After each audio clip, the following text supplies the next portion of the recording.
Olá, eu passo aqui dessa vez para a conversa temas que eu considero que são muito importantes na atualidade.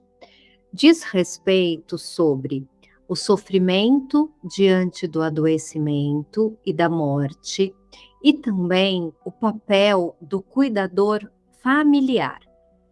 Eu também acredito que a literatura é uma ferramenta muito potente de reflexão. E para poder falar a respeito de temas tão complexos, eu fiz uma escolha de duas bibliografias. A primeira é esse livro aqui, da Julia Jalbot, que se chama Uma Casa que Não Pode Cair. O título do livro, ele diz respeito muito desse lugar de força que a gente tenta ficar diante do adoecimento de pessoas que a gente ama. E como a minha prática clínica é através da Gestalt terapia, eu também vou trabalhar um capítulo desse livro, que é dos temas básicos de Gestalt terapia, um capítulo escrito pelo Roberto Veras. A discussão de hoje, ela não pretende substituir a leitura do livro da Julia Jalbot e nem o estudo da Gestalt. Mas eu acho que ele traz, né? Eu tento trazer aqui para vocês esta costura, tá?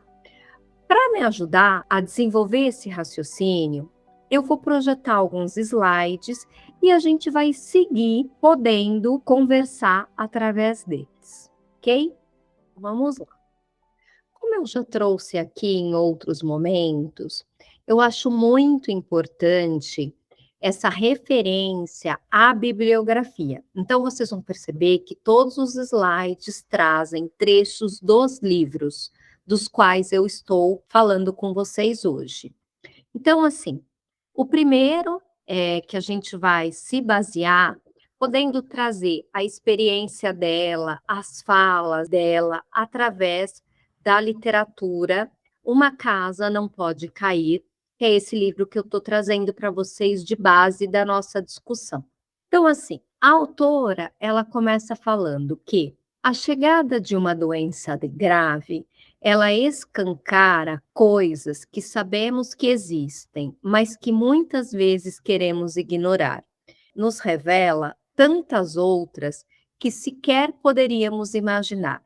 Então, ela começa o livro trazendo um diagnóstico da mãe. E essa dor que ela sente quando fica exposto um diagnóstico de uma doença crônica, sobre a qual não existia uma possibilidade de cura. Então, assim, a dor que isso traz, receber esse diagnóstico, como isso impacta uma filha. E aí a gente vai falar de um tema muito discutido pelos psicólogos de uma maneira geral, e principalmente os psicólogos que trabalham com luto, que se chama queda do mundo presumido, que é quando uma doença grave e limitante dá as caras. Passamos a navegar pelo desconhecido. Nos tornamos estrangeiros para nós mesmos e, de fato, é o que somos, pois, de alguma maneira, a identidade que tínhamos morre. Então, a queda do mundo presumido é isso, quando a gente se vê atravessado por um fenômeno, atravessado por algo que faz com que aquilo que a gente acreditava ter a gente já não tem mais. Existe essa queda. E neste livro, falado de uma maneira linda pela Júlia, ela trata exatamente como foi para ela receber o diagnóstico da mãe, na primeira parte do livro, e depois do pai, né? Então, esse lugar que ela tinha como inabalável e que foi muito impactado. E aí ela traz essas inquietações, que a gente se pergunta diante do nosso adoecimento ou do adoecimento de pessoas que a gente ama, né? Por que eu? Por que ele ou ela? Por que nós? Por que agora? Será que ele ou ela precisaria ter feito algo diferente? E se isso? E se aquilo? Essa é uma fala muito recorrente no sofrimento humano. Quando a gente tenta buscar resposta para coisas que a gente não tem resposta. Então, esse processo de adoecimento é um processo que atravessa, né, os seres humanos, atravessa quem a gente ama, né, atravessa as nossas figuras de amor. E a gente, num primeiro momento, se vê diante de muitas inquietações. Ela traz isso nesse trecho, quando a gente procura resposta para coisas que não têm uma resposta, não tem uma resposta objetiva. Outro ponto, a doença e a morte trazem não apenas a percepção da fragilidade e finitude da vida, mas também dos limites e da profundidade das relações. Eu achei lindo esse trecho, porque principalmente nessa sociedade em que a gente busca esse lugar de muita potência, de muito poder, que a gente persegue aí um ideal de uma vida infinita em muitos aspectos, principalmente é o que a gente encontra nessa postura até médica, a gente percebe que no livro ela traz isso, essa percepção de que a vida é finita, essa percepção da fragilidade. Por essa literatura que eu estou trazendo para vocês, ela se depara com essas coisas, com todo esse emaranhado de sentimento e de questões muito existenciais pela ótica do adoecimento dos pais. Esse trecho eu achei muito importante trazer aqui, porque a gente tem aí toda uma sociedade com frases muito prontas, coisas que a gente vai repetindo às vezes, mesmo que por clichê, diante da notícia de que alguém adoeceu. E ela traz, e eu achei fantástica essa articulação, porque ela traz coisas que ela ouviu e não gostou, e coisas que ela gostaria de ter ouvido. Isso é uma reflexão muito importante, para que muitas vezes a gente possa pensar sobre o que a gente vai dizer para alguém diante de uma notícia de adoecimento. E aí, coisas que ela ouviu e não gostou. Já já você sai dessa. Ninguém recebe um fardo que não consegue carregar. O que te falta é fé. Não gosto quando você perde a paciência com seu pai. Isso é mágoa que ficou no corpo. Vou te falar o que vai curar seu pai, sua mãe. E ao mesmo tempo, ela traz na experiência dela coisas que ela gostaria de ter ouvido, que é: como você está? Vamos marcar uma conversa. Como posso te ajudar, Júlia? Na quinta, vou passar aí para te deixar uma sopinha. Esse trecho eu considero muito importante. Por quê? Porque derruba as falas que a gente repete, que são coisas que as pessoas nessa situação nem sempre gostam de ouvir, né? Que são falas de um maior julgamento, são falas que dizem respeito de atravessamentos religiosos e culturais, e nos coloca a possibilidade de pensar sobre falas de acolhimento, sobre falas de amparo, que é perguntar como que essa pessoa que está diante de uma notícia de adoecimento de seres que ela ama, como ela está? Se ela quer marcar uma conversa, de que forma que a gente pode ajudar? Para além da doença em si, está na hora de entender que a pessoa que adoece e também seus acompanhantes e cuidadores não sofre apenas de queixas materiais. As angústias, os medos, os desejos particulares de cada pessoa merecem também um olhar tão preocupado e embasado quanto a célula, os níveis de glicose, as artérias, a contagem de glóbulos brancos. Esse trecho do livro, no meu entendimento, Ele diz respeito de, às vezes, as preocupações práticas que a gente tem, que são importantes, são genuínas, mas não são a única coisa que precisa ser vista. Por quê? Porque para além daquele quadro da doença crônica, do adoecimento, existe uma pessoa, existe uma família, existe todo um sistema que é afetado e atravessado. Então, o impacto vai muito para além do físico e material. O impacto diz de como a pessoa se sente, tanto a pessoa que adoece, quanto quem está cuidando dessa pessoa e todo o sistema familiar dela. Nesse trecho é dito que a experiência de cuidar é plural. Há quem tenha mais suporte ou recursos, há quem floresça e também se afunde. Os desafios que cada família está vivendo ou viverá em algum momento são únicos e não dependem somente da evolução da doença, que sim tem um grande impacto, mas também das dificuldades que emergem na relação pregressa, tanto com aquele que adoece, como também com os demais membros da família. O apoio que recebemos ou não do entorno, o acesso que temos à informação e possibilidades de tratamento, os recursos financeiros disponíveis, o acompanhamento de bom ou maus profissionais, tudo isso influencia a experiência de quem adoece e de quem cuida. Então, vamos lá. Cuidar é uma experiência plural que passa por muitos aspectos, inclusive de como era a relação das pessoas envolvidas nisso, ou seja, quem cuida e quem é cuidado. E é plural porque depende de muitos aspectos, depende de rede de suporte, depende de possibilidades financeiras e materiais, e tudo isso vira uma situação super complexa quando a gente se depara.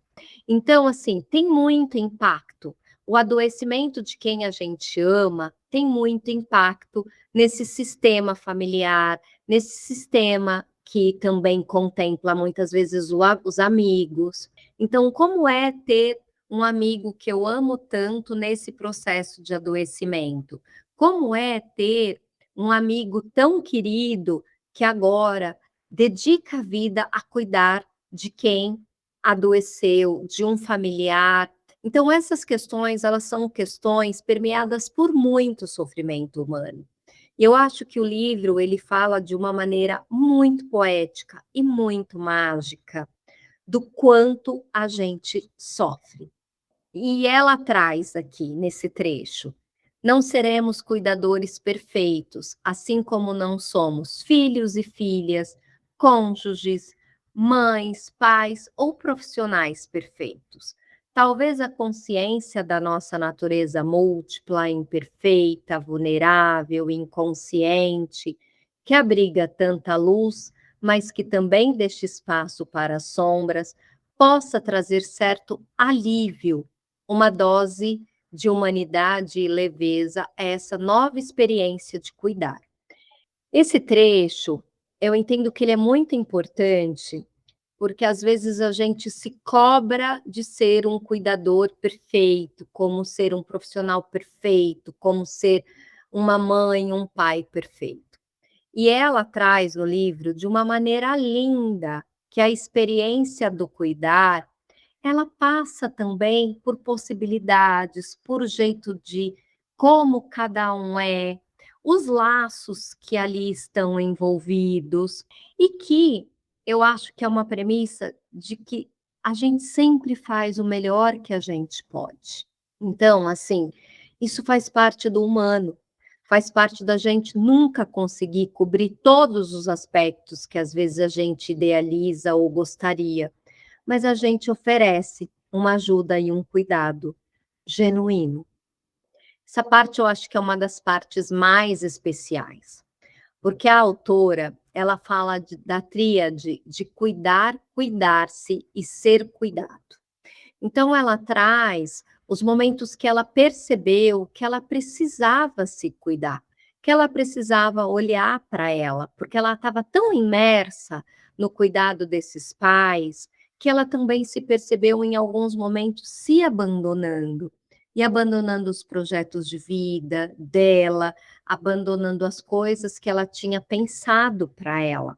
Ao mesmo tempo que ela se vê precisando cuidar por ser um cenário de filha única, por ser um cenário aí de não contar com uma rede tão extensa, então o acompanhamento a esses pais, aos médicos, aos processos que envolviam a doença crônica da mãe, e um momento muito bonito do livro, nessa tríade, quando ela fala que ela percebeu que ela precisava ser cuidada e a abertura que ela teve para poder receber esse cuidado, que as pessoas que estavam ao redor puderam oferecer para ela. E nisso, eu acho que a psicoterapia ela tem um papel muito importante, porque na psicoterapia, um dos momentos que a gente se abre para ser cuidado. Então, ela também traz isso, traz o processo de psicoterapia dela, depois o processo de psicoterapia que o pai dela passou, e eu acho isso muito bonito e muito importante. A gente perceber que o processo de psicoterapia é um lugar aonde a gente se permite ser cuidado. E aí, a Júlia traz que é angustiante não saber o que e quando cada coisa vai acontecer. Então a gente tem uma ideia falsa de que a gente está no controle, de que a gente sabe como vai ser amanhã, né? E quando a gente tem um atravessamento de questões de saúde, existe uma modificada nessas certezas. E a gente aprende ou precisa desenvolver ferramentas para lidar com aquilo que a Gestalt trabalha, que é viver o momento presente da maneira mais plena, sabendo que é um dia de cada vez. Então, as respostas a gente não tem mais. Quanto tempo essa pessoa vai ficar comigo? Essa pessoa que eu amo tanto, que está num quadro de uma doença crônica, essa pessoa, ela vai precisar de um tipo de cuidado diferente do que ela tem hoje? Nós vamos passar por processos de internação, não vamos? Então, isso é muito angustiante. E essas coisas, todas essas coisas que a Júlia discute, são de extrema importância a gente poder falar, a gente poder discutir, porque isso nos devolve o nosso lugar de humano. E aí, né, pensamos, a impermanência para todos, menos para mim. Então a gente sabe que as coisas na vida das pessoas mudam o tempo todo, são ciclos, são acontecimentos.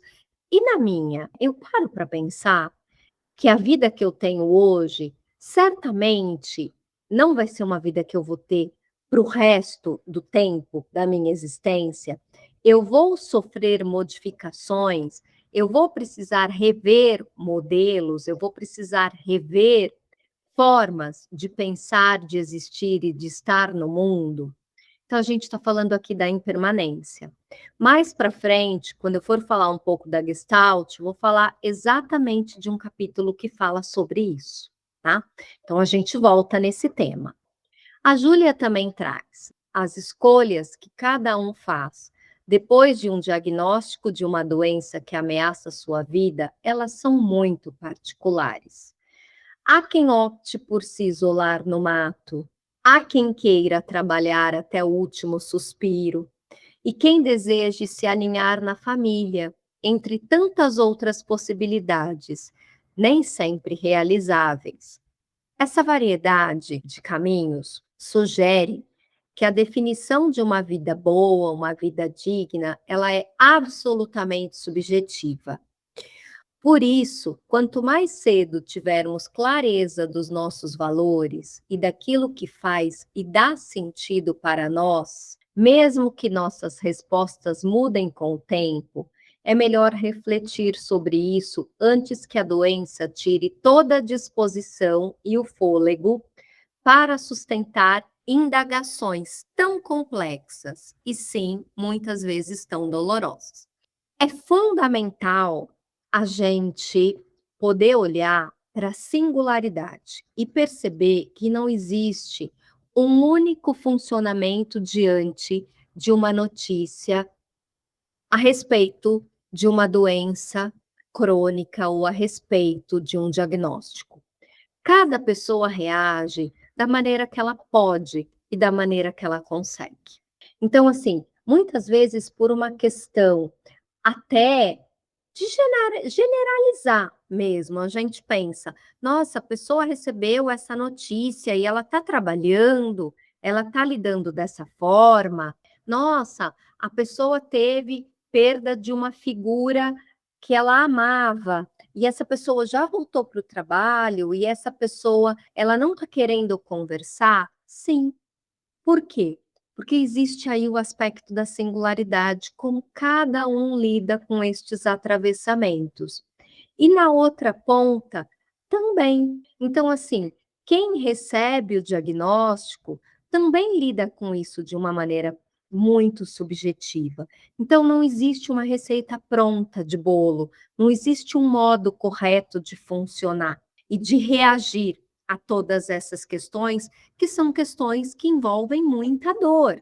Então, assim, o que eu trabalho muito nos meus processos de atendimento é que a pessoa fique confortável com a forma que ela está vivendo. Então, como eu costumo dizer, que a gente possa escolher as ferramentas que melhor nos cabem e que fazem sentido. Então é onde a gente encosta um pouquinho o julgamento, enquanto sociedade e enquanto terapeuta, que a gente valide a importância da singularidade e valide a importância da vivência subjetiva de cada um. Não dá para falar sobre um livro como este sem falar de luto. A personagem vive o luto, né, e ela traz que a primeira coisa que todos precisam saber sobre o luto é que é um processo saudável. Quem teve um vínculo significativo com alguém, não importa a forma, irá enlutar-se quando a pessoa morrer, ou adoecer, ou sair da sua vida.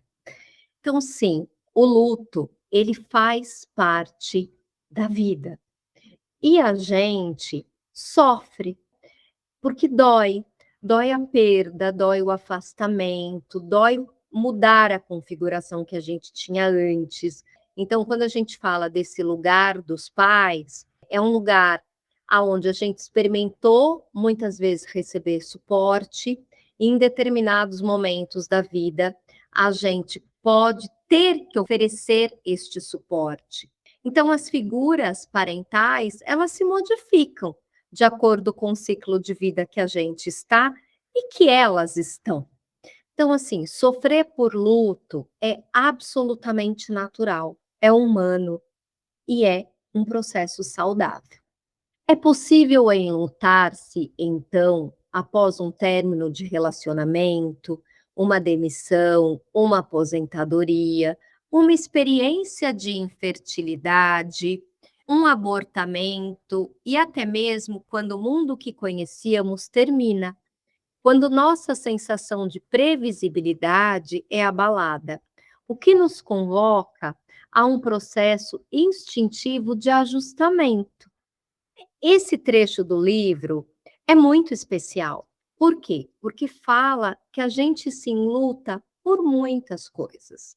O processo de enlutar-se, ele diz respeito a perdas, ele diz respeito a pessoas, a situações, a coisas que a gente tinha na nossa vida que de um momento para outro a gente não tem mais. Então, muitas vezes um processo de divórcio que envolve o status que eu tinha, a vida que eu tinha, que a partir daquela separação eu vou precisar reconstruir uma outra forma de estar no mundo, estar comigo, estar na sociedade, e também quando figuras de apego que a gente tem, elas nos deixam por um processo de morte. Pode ser útil imaginar o luto como uma travessia. O mundo que existia antes acabou. É preciso descobrir-se outro, agora sem aquela parte que se foi. Não é fácil e nem é simples. O caminho não é um caminho linear, muito menos plano. Há altos e baixos, dias melhores e piores, é cansativo e dá trabalho. Exige tempo, esforço físico e psíquico, exige coragem. Há quem atravesse esse terreno com mais tranquilidade e há quem precise de ajuda para caminhar. Então, assim, o processo de dor é um processo humano. O processo de sentir a falta, o processo de ficar, às vezes, revoltado, com raiva, chateado, é um processo também humano. Nesse processo de o luto sendo visto como uma travessia, muitas vezes no consultório, a gente recebe pessoas que precisam de ajuda para fazer essa travessia. E nós temos muitos psicólogos especializados em luto, podendo trabalhar com essa pessoa que chega no consultório de uma maneira muito especial. A dor e a saudade existem justamente porque você teve um vínculo significativo com alguém. Então, o luto não é uma coisa que a gente supera, que a gente vira a página, a gente esquece, mas é uma experiência que a gente acomoda dentro da gente. Então, assim, o luto, a gente não esquece quem foi, a gente não esquece quem a gente perdeu, a gente não esquece a vida que a gente tinha antes. Mas num processo de luto, caminhando aí, né, de uma maneira que a gente possa ir acomodando essas perdas dentro da gente, é um caminhar de possibilidades, de poder colocar dentro da gente aquela experiência, aquela vida ou aquela pessoa que a gente perdeu. E aí eu vou falar sobre a Gestalt terapia e as influências do Zen budismo, porque é uma coisa que me fez quando eu li esse livro, eu pensei muito a respeito de um capítulo na coleção de Gestalt terapia escrito pelo Roberto Veras, e eu vou falar sobre 2 aspectos. O primeiro é que o budismo, ele se ocupa das questões centrais da condição humana. O nascimento, o crescimento, o envelhecimento, o adoecimento, a morte e o sofrimento, sendo este último inerente a todos os outros aspectos da condição de ser. Então, a Gestalt terapia, ela tem uma influência muito grande do Zen budismo, principalmente porque é uma abordagem que olha para todas essas questões centrais da condição humana e acolhe as mudanças que acontecem durante todos esses ciclos e entendem o processo de adoecimento, de morte e sofrimento como inerente à nossa condição de estar no mundo. E outro conceito que eu quero destacar desse texto é o conceito da impermanência, que aparece no livro da Júlia, que ela fala, outro conceito a ser destacado é o conceito da impermanência. A Júlia fala disso no livro dela, eu até trouxe lá atrás um slide para vocês. E o Roberto Veras também fala nesse texto que ele fala do Zen budismo, na Gestalt terapia, ele fala da impermanência, que o autor, ele traz a não permanência dos fenômenos, do próprio fluxo da vida, que está em constante movimento, no qual nada para, tudo é devir. Para o budismo, estamos diante do fato de que nada se mantém ou permanece. Tudo que existe, em algum momento, deixará de existir. Tudo na existência humana e no mundo é transitório. Podemos, portanto, dizer que tudo é fluir, só existindo por vir. Durante uma experiência clínica de consultório, esse é um dos conceitos, eu acho que é uma das joias que a Gestalt terapia nos traz, que é esse entendimento de que tudo se modifica o tempo todo. E saúde, para a Gestalt terapia, está muito ligado à fluidez, está muito ligado a essa abertura para acolher o que está chegando, essa autorização para que a gente se permita se modificar, dando conta de como está esse mundo que nos circula.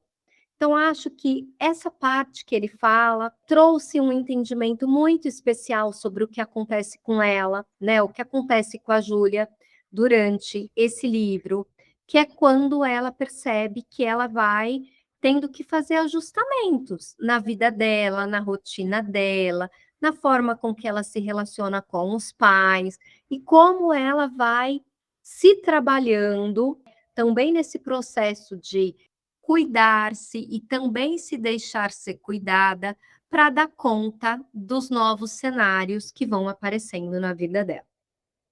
Bom, muito obrigada. Como eu disse lá no início do vídeo para vocês, eu não pretendo esgotar o que esse livro tão bonito fala, nem esgotar o capítulo do livro de Gestalt terapia, mas eu acho que esse vídeo eu quis costurar alguns recortes que eu fiz e, juntamente com isso, poder fazer com que vocês tenham vontade de embarcar nessa leitura, porque vale a pena. Obrigada.